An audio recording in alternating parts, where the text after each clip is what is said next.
Pendidikan seringkali terjebak dalam pertarungan antara apa yang harus diajarkan, yaitu kurikulum, dan bagaimana hasil akhirnya, yaitu nilai ujian. Namun, kita sering melupakan elemen paling krusial di tengahnya, mesin pembelajar itu sendiri, yakni otak manusia. Selama berabad-abad, sistem pendidikan kita berjalan seolah-olah otak adalah kotak hitam yang statis, bejana kosong yang siap diisi air hingga penuh. Padahal, neuroscience modern membuktikan bahwa otak adalah organ biologis yang hidup, dinamis, dan memiliki hukum-hukum alamnya sendiri. Sunnatullah. Melanggar hukum ini sama dengan memaksa mesin diesel berjalan dengan bahan bakar Pertamax. Hasilnya adalah kerusakan, bukan performa. Pendekatan IMBA, Islamic Mind Brain and Education, hadir untuk menjembatani jurang ini. IMBA bukan sekadar metode mengajar, melainkan sebuah filosofi yang menyelaraskan mekanisme biologis otak dengan nilai-nilai luhur wahyu. Mari kita bedah dengan mendalam 9 kaidah fundamental IMBA yang menjadi cetak biru dalam mencetak manusia unggul. Prinsip pertama, the principle of neuroplasticity, prinsip plastisitas. Kaidahnya berbunyi, otak manusia memiliki kemampuan neuroplastisitas untuk berubah sepanjang hayat. Karakter dan kecerdasan bukanlah kondisi statis, melainkan potensi dinamis. Mitos terbesar dalam dunia pengembangan diri adalah keyakinan bahwa karakter adalah cetakan pabrik yang tidak bisa diubah. Saya memang pemarah, atau anak saya tidak berbakat matematika. Kalimat-kalimat ini mematikan potensi. Neuroscience berbicara, otak memiliki sifat plastis. Setiap kali kita berpikir, belajar skill baru, atau menahan emosi, neuron-neuron di otak kita menembakkan sinyal listrik dan membentuk sambungan baru. Sinapsis.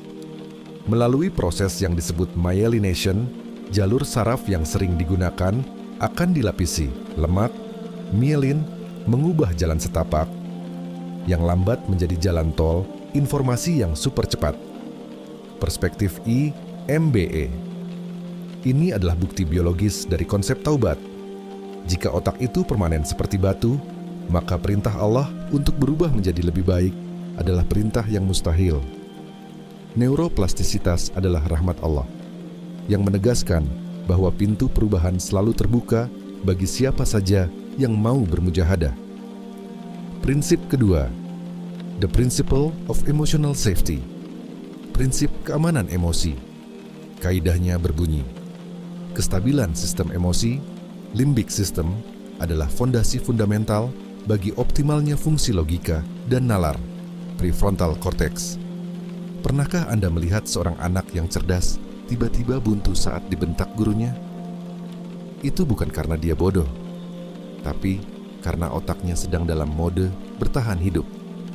Neuroscience berbicara, di dalam otak terdapat tombol panik bernama amigdala. Saat seseorang merasa tidak aman, takut salah, dipermalukan, atau tertekan, amigdala membajak sumber daya otak. Amigdala hijack. Aliran darah dan oksigen dialihkan dari prefrontal cortex, pusat logika, ke otot tubuh untuk lari atau melawan. Akibatnya, gerbang nalar tertutup rapat. Perspektif IMBA. Prinsip ini selaras dengan kaidah salaf, adab sebelum ilmu. Keamanan hati, tahliful qulub, adalah kunci pembuka akal. Dalam IMBA, kita memegang teguh mantra, connection before correction, bangun rasa aman. Barulah ilmu bisa masuk. Prinsip ketiga, the principle of selective attention, prinsip atensi selektif. Kaidahnya berbunyi, sistem atensi otak, RAS, memprioritaskan informasi yang dianggap relevan atau mendesak. Tanpa atensi sadar, pembelajaran mendalam sulit terjadi. Dunia ini penuh dengan gangguan.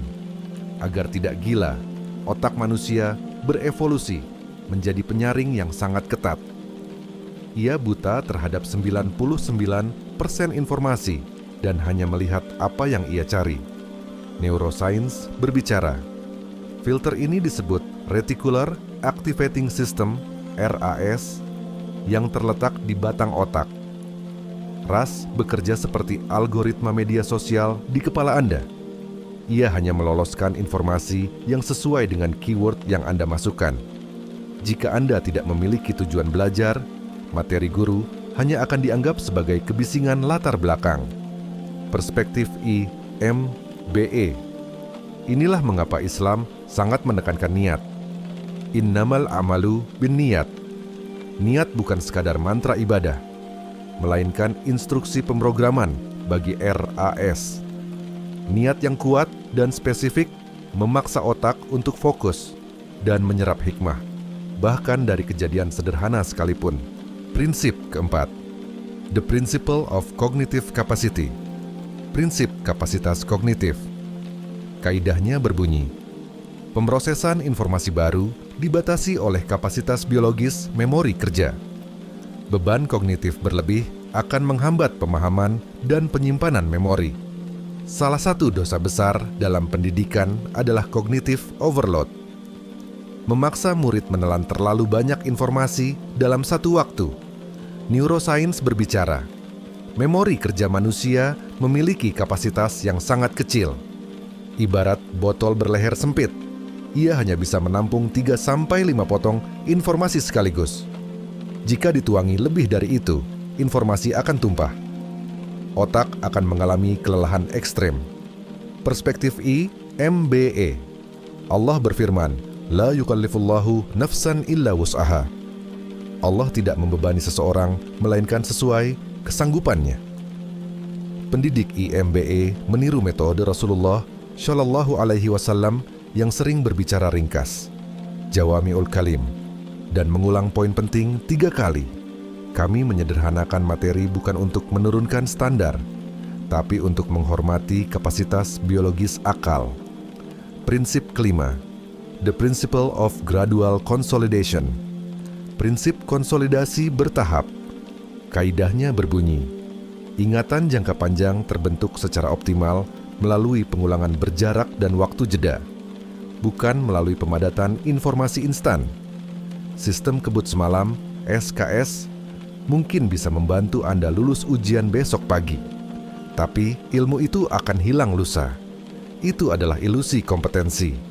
Neuroscience berbicara, memori membutuhkan waktu untuk mengeras. Proses ini disebut konsolidasi. Jejak ingatan di otak diperkuat melalui proses kimiawi protein yang lambat. Riset membuktikan teknik spaced repetition, pengulangan berjarak 1 jam, 1 hari, 1 minggu, jauh lebih efektif mencetak memori permanen daripada belajar memadat, cramming. Perspektif IMBE. Ini adalah aplikasi dari konsep tadarruj, bertahap. Islam mengajarkan kita menghargai proses. Al-Quran diturunkan berangsur-angsur selama 23 tahun untuk memperteguh hati. Pembelajaran IMBE menolak cara instan dan memuliakan ketekunan yang berkelanjutan. Prinsip keenam, the principle of social resonance. Prinsip resonansi sosial. Kaidahnya berbunyi, manusia menyerap perilaku dan emosi melalui observasi sosial. Kondisi batin seorang pendidik beresonansi dengan kondisi saraf peserta didiknya. Mengajar bukan hanya transfer data dari mulut ke telinga, melainkan transfer getaran dari jiwa ke jiwa.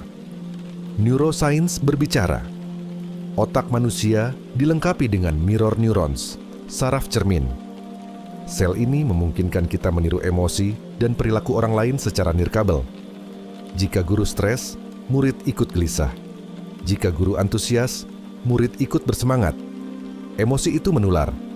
Perspektif IMBE. Inilah rahasia kekuatan uswatun hasanah, keteladanan, dan suhbah, persahabatan. Kesalehan dan ketenangan seorang pendidik adalah kurikulum tersembunyi yang paling kuat. Dalam IMBE, memperbaiki kondisi batin guru adalah langkah pertama sebelum memperbaiki murid. Prinsip ketujuh, the principle of active embodiment. Prinsip penubuhan aktif. Kaidahnya berbunyi, pengetahuan kognitif bertransformasi menjadi kompetensi dan karakter. melalui validasi tindakan fisik dan latihan nyata. Membaca buku renang tidak akan membuat Anda bisa berenang. Begitu pula menghafal dalil sabar tidak otomatis membuat Anda penyabar. Neurosains berbicara, pengetahuan teoretis disimpan di korteks, kulit otak. Namun kebiasaan dan karakter disimpan di struktur otak purba bernama basal ganglia. Jalur satu-satunya untuk memindahkan ilmu dari korteks ke basal ganglia adalah melalui tindakan fisik, motor movement. Tanpa aksi, ilmu hanya mengambang di permukaan. Perspektif IMBE, ilmu tanpa amal adalah sia-sia. Iman dalam Islam menuntut pembuktian anggota badan, amalun bil arkan. Pembelajaran IMBE selalu melibatkan aktivitas fisik, simulasi, dan praktik nyata untuk mengunci ilmu menjadi karakter. Prinsip ke-8, The Principle of Biological Recovery. Prinsip pemulihan biologis. Kaidahnya berbunyi, istirahat dan tidur adalah fase krusial bagi konsolidasi memori, pembersihan sisa metabolisme otak, dan pemulihan fungsi saraf. Di dunia modern yang memuja kesibukan, tidur sering dianggap sebagai tanda kemalasan. Padahal tidur adalah waktu di mana otak bekerja paling keras untuk kepintaran Anda. Neuroscience berbicara, sistem pembuangan sampah otak, glymphatic system, hanya aktif saat fase tidur nyenyak, deep sleep. Ia membersihkan racun neurotoksin sisa aktivitas berpikir seharian. Tanpa tidur cukup, otak akan keracunan, lambat, dan emosional. Selain itu, penyimpanan memori permanen terjadi saat tidur. Perspektif IMBE. Islam sangat memuliakan hak tubuh, hakul jasad. Rasulullah Shallallahu Alaihi Wasallam mengajarkan qailulah, tidur sejenak di siang hari, sebagai strategi rebut energi. Tidur bukan musuh produktivitas, melainkan bahan bakar utamanya. Prinsip ke-9, The Principle of Environmental Shaping. Prinsip pembentukan lingkungan. Kaidahnya berbunyi, lingkungan fisik dan sosial berperan signifikan dalam membentuk arsitektur otak dan pola perilaku individu melalui mekanisme epigenetik. Kita sering menyalahkan bakat atau genetik saat melihat kegagalan. Padahal seringkali masalahnya ada pada tanah tempat benih itu ditanam. Neuroscience berbicara, ilmu epigenetika membuktikan bahwa lingkungan bisa menyalakan atau mematikan gen tertentu di otak kita. Lingkungan yang kaya stimulasi positif akan menyuburkan koneksi saraf. Sebaliknya, lingkungan yang beracun, toksik, akan mengerdilkan perkembangan otak. Perspektif IMBE. Inilah urgensi mencari bi'ah syalihah, lingkungan yang baik. IMBE menekankan pentingnya mendesain ruang belajar dan memilih komunitas pergaulan. Karena lingkungan adalah pahat yang mengukir bentuk fisik otak dan perilaku kita setiap hari. Jadi kesimpulannya, ke-9 prinsip IMBE ini bukanlah sekadar tips dan trik pendidikan. Mereka adalah hukum alam, sunnatullah, yang Allah tanamkan dalam biologi manusia. Dengan memahami dan menerapkan kaidah-kaidah ini, kita tidak lagi berkelahi dengan fitrah otak murid atau diri kita sendiri. Sebaliknya, kita berselancar di atas ombak fitrah tersebut untuk mencapai potensi terbaik manusia. Menjadi hamba yang cerdas akalnya, stabil emosinya, dan mulia akhlaknya. Selamat datang di era pendidikan yang memanusiakan otak. Selamat datang di IMBE.